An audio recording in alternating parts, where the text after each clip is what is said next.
Everyone. Okay, guys. So we'll start with the leiomyoma and we'll do leiomyoma and leiomyosarcoma. ठीक है, ये दोनों आपकी वो कंडीशंस हैं यूट्रस की जो कि आपके SCUs में भी आती हैं, बहुत इंपॉर्टेंट है और बहुत ही सादी बेचारी आसान सिंपल सी हैं, कोई मुश्किल बात नहीं, अभी हो जाती हैं. सो leiomyoma बेसिकली हमारे पास वो ट्यूमर होता है दैट इज बिनाइन और ये आपके जो मायोमेट्रियम है, मायोमा है ना, ठीक है, तो मायोमेट्रियम ऑफ यूट्रस का ट्यूमर है, यानी कि जो आपके स्मूथ मसल्स होते हैं, मायोमेट्रियम में क्या होता है, स्मूथ मसल्स होते हैं. स्मूथ मसल जो आपके मायोमेट्रियम में है, जब वो एक बिनाइन ट्यूमर बनाती हैं, ये कभी भी मेटास्टेसाइज नहीं करता. लियोमायोमा इज बिनाइन, वो एक बिनाइन ओवर ग्रोथ बना देते हैं, बिनाइन मैस बना देते हैं, बिनाइन ट्यूमर बना देते हैं, that is myometrium.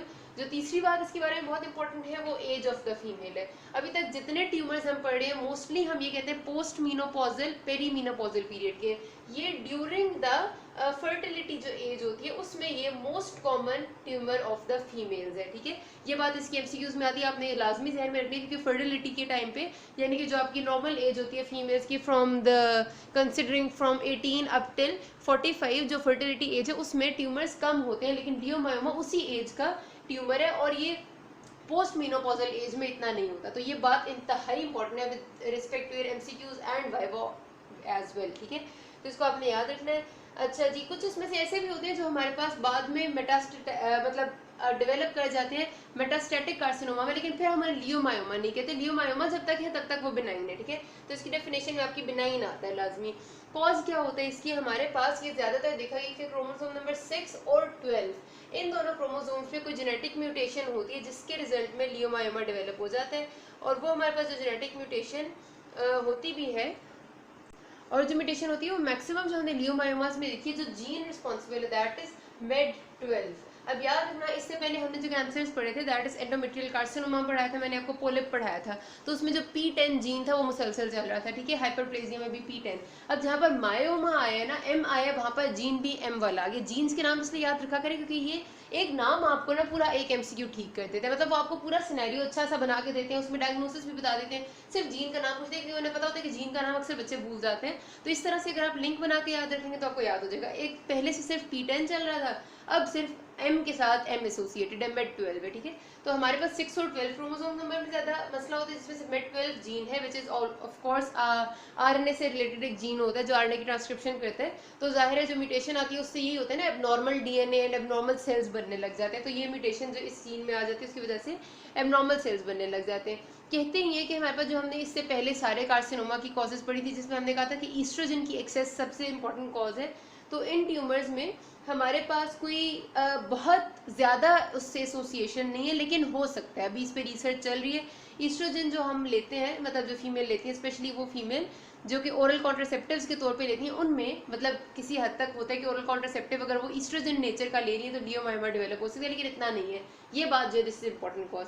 Morphological picture जो है इसकी, अगर हम इसको ग्रॉसली देखेंगे तो आपको पता है कि ये यूट्रस है. ठीक है, यूट्रस में सबसे पहले एंडोमेट्रियम की लाइनिंग और फिर हमारे पास ये सारा मायोमेट्रियम यानी मसल टिश्यू है. तो इस मायोमेट्रियम में अगर ग्रोथ होगी तो ये शार्पली सर्कमस्क्राइब्ड होती है, क्योंकि ये बिनाइन है तो एक लोकलाइज्ड एरिया में होगी जिसका एक बाकायदा सर्कमफ्रेंस या बाउंड्री होगी.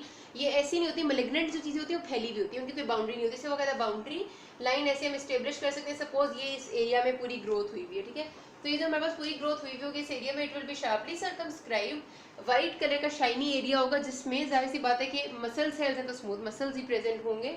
और जो हमारे पास इसकी अपीयरेंस है ना वो इसके साइज पे डिपेंड करती है कि अगर छोटा होगा तो हो सकता है कि मायोमेट्रियम के अंदर हो तो उसे हम इंट्राम्यूरल कहते हैं. हो सकता है कि वो बिल्कुल इतना बड़ा हो जाए कि एंडोमेट्रियम के नीचे उसकी लोकेशन हो तो उसे हम सबम्यूकोजल कहते हैं. हो सकता है कि वो पीछे की तरफ ग्रो करे तो जो आपकी पेरीमेट्रियम है उसके नीचे है, सिरोजा के नीचे है, तो उसको सब सिरोजल कहते हैं. तो उसी बेस पे इसकी लोकेशन की बेस पे टाइप्स हैं. और कभी कभार इतना बड़ा बिनाइन ये ट्यूमर बन जाता है कि उसके सामने हमारा जो नॉर्मल मायोमेट्रियम है ना वो छोटा सा बोना लगने लग जाता है, ड्वार्फ लगने लग जाता है. बोना समझते हैं ना, छोटा ड्वार्फ हो जाता है. तो अगर ट्यूमर इतना बड़ा हो जाएगा तो मायोमेट्रियम इतना सा रह जाएगा पीछे, तो ये ड्वार्फ बन जाता है, इतना बड़ा भी हो सकता है. तो ये तीन टाइप्स इसकी लोकेशन की बेस पे, intramural in the myometrium, beneath the endometrium is submucosal, beneath the serosa is subserosal.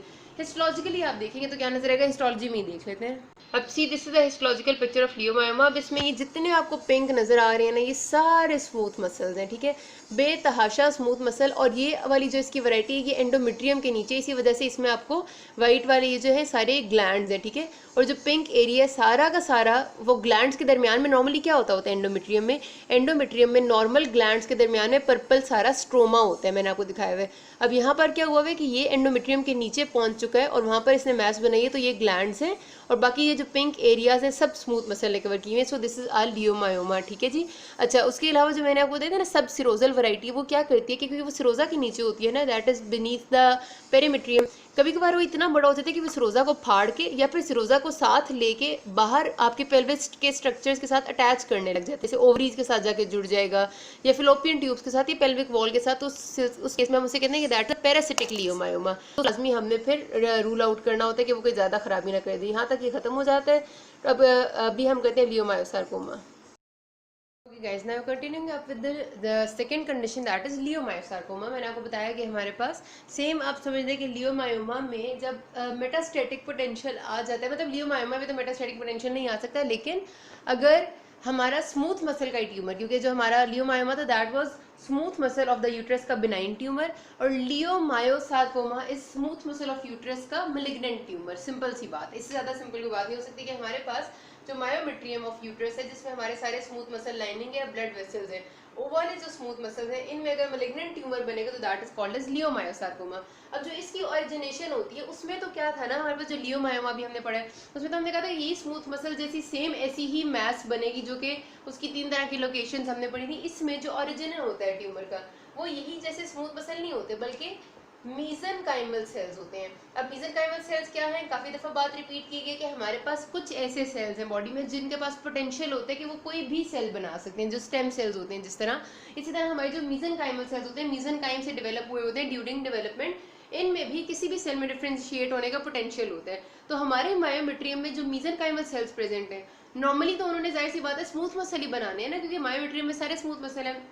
लेकिन अगर ये वाले मीजनकाइमल सेल्स हमारे पास एक मैलिग्नेंट ट्यूमर बनाने लग जाए because of some mutation in them, क्योंकि हमारे पास इनमें कोई ऐसी जेनेटिक म्यूटेशन आ गई कि अब ये normal smooth muscle cells controlled amount में बनाने की बजाय अनकंट्रोल्ड अमाउंट में एबनॉर्मल बना रहे हैं, जो कि मेटास्टेसाइज करें, that will considered as leiomyosarcoma, ठीक है। जो इसकी अक्रेंस है हमारे पास लियोमायोमा से, ये डिफरेंशिएशन आपने लाजमी याद रखना है कि ये पोस्ट मीनोपॉजल वुमेन में ही होती है, मतलब एजेड वुमेन में।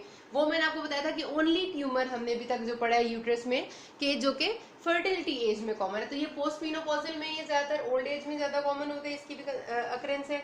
और जो इसका सर्जरी हम, क्योंकि जाहिर सी बात है जब लियोमायोसार्कोमा होता है तो नॉर्मली इसको सर्जिकली रिमूव करना पड़ता है बिकॉज मैलिग्नेंट ट्यूमर सारे ही सर्जरी करनी पड़ती है उनकी, लेकिन इसका रिकरेंस का रेट भी बहुत ज़्यादा है, इसके जो प्रोग्नोसिस है वो भी इतना अच्छा नहीं है। मॉर्फोलॉजी जो हमारे लिए पैथोलॉजी में इंपॉर्टेंट है, क्योंकि इससे रिलेटेड अगर आपसे क्वेश्चन में कुछ आता है तो उसकी मॉर्फोलॉजी पूछते हैं, तो वो तो हमें जो नज़र आया था जो लियोमायोमा था उस वक्त मैंने आपको बताया था कि वो वेल बॉर्डर्ड या वेल सर्कमस्क्राइब्ड है, क्योंकि वो बिनाइन है, वाइट कलर का होगा और एक पूरा ऐसे करके आपको मैस बनी हुई नजर आएगी, जो कि हिस्टोलॉजी भी मैंने उसकी आपको दिखाई थी। यहाँ पर डिफ्रेंसिएशन क्या है, पहली बात वेल बॉर्डर्ड तो है ही नहीं because this is a malignant condition. Necrotic cells हैं, नेक्रोटिक का मतलब है कि अंदर पूरा necrosis and sloughing of cells हो रही है, जो सेल्स बन रहे हैं वो भी एटिपिकल बन रहे हैं जैसे मैलिग्नेंसी में होता है, विद हेमरेजिक पोटेंशियल, यानी कि दे आर ब्लीडिंग, उनमें ब्लीड होती रहती है उसमें से, मतलब वो सेल्स ब्लीड आउट भी करते हैं बिकॉज वेसल्स भी उसमें नॉर्मल टाइप की करी है, वॉल्स भी वीक हैं और इस अजीबो गरीब सी है, ठीक है। तो ये एक टिपिकल लियोमायोमा है। अगर देखा जाए कि किस किस किस्म के प्रेजेंट हुए हैं तो वो वेल डिफरेंशिएटेड इतने ज्यादा भी हो सकते हैं कि लियोमायोमा के साथ कंफ्यूज हो रहा होता है बंदा, और इतने पुअरली डिफरेंशिएटेड भी हो सकते हैं कि बिल्कुल ही हालत बिगड़ी हुई हो, तो उनकी काफी रेंज है। बल्कि डॉक्टर्स ने तो देखा है कि दोनों लियोमायोमा और मायोसार्कोमा के दरमियान की एक कंडीशन है कि ना वो हमें पूरा बिनाइन लग रहा होता है ना वो पूरा मैलिग्नेंट, तो उसको फिर उनने अननोन मैलिग्नेंट पोटेंशियल का एरिया करेक्टराइज करते हैं। बहरहाल जो नॉर्मल कैंसर की डिफरेंशिएशन होती है हमेशा आपको पता है कि वो इन्हीं बातों पे होती है कि कितनी ज़्यादा माइटोसिस है उसमें, यानी कितनी अनकंट्रोल्ड डिफरेंशिएशन है, कितना ज़्यादा उसमें मेटास्टेसिस है, फैल कितना रहा है हमारे पास वो कैंसर, और कितने ज़्यादा सेल्स एटिपिकल है, साइटोलॉजिक एटिपिया जिसे हम कहते हैं कि नॉर्मल से उनकी शक्ल बिगड़ चुकी है। तो यही चीज़ें होती हैं जो आपको बताते हैं कि ये कैंसर कितना मेलिग्नेंट है। तो ये चीज़ें जितनी ज़्यादा होंगी उतना ही लियोमायोसार्कोमा ज़्यादा हाई ग्रेड का होगा, उतना ही ज़्यादा मेलिग्नेंट होगा। इसकी भी एक तस्वीर मैं दिखा देती हूँ and then will end up this video. अब आप इस पिक्चर को देखें, this is a picture of leiomyosarcoma. अब मुझे कैसे पता चला कि ये लियोमायोसार्कोमा है? पहली बात तो ये, इसमें आपको कहीं पर वैसे, अब आप खुद बेशक वीडियो पीछे करके लियोमायोमा की पिक्चर देखें और कंपेयर करें कि इसमें सेल्स कितने एबनॉर्मल है। उसमें छोटे छोटे स्मूथ मसल्स इतने प्यारे पिंक पिंक कलर के थे, इसमें आप खुद देखें तो न्यूक्लियाई ही एबनॉर्मल है। और साइटोलॉजिक एटिपिया क्या होता है? शेप सेल की एबनॉर्मल हो। न्यूक्लियस कितना बड़ा नजर आ रहा है पर्पल कलर का आपको? ये देखें जो इन्हें लेबल किया प्लियोमॉर्फिक न्यूक्लियस किस कदर बड़ा। तो ये न्यूक्लियस टू साइटोप्लाज्मिक रेशियो बिल्कुल खराब है, सेल का साइज। और आप नंबर ऑफ स्मूथ मसल्स देखिए, सारे जकड़े हुए आपस में, कोई स्ट्रोमा रहा ही नहीं है। वहां पर हमारे पास बाकायदा स्ट्रोमा नजर आ रहा था बीच में, यहाँ कोई स्ट्रोमा नहीं रहा। बेशक आप वीडियो पीछे करके देख रहे तो this is a kind of malignant, सही मेलिग्नेंसी नजर आ रही है। दिस इज लियोमायोसार्कोमा के इंतहा के सारे स्मूथ मसल्स फैले हुए हैं, एबनॉर्मल है, विदाउट एनी इन्वेडिंग और स्ट्रक्चर उन्हें छोड़ा हो सारा। तो यहाँ पर हमारे पास ये भी खत्म हो जाता है। यूट्रस हमने कर लिया, आगे हम अगला topic fallopian tubes ovary start करेंगे। कोई भी मसला एनी टाइम के लास्ट में। Thank you.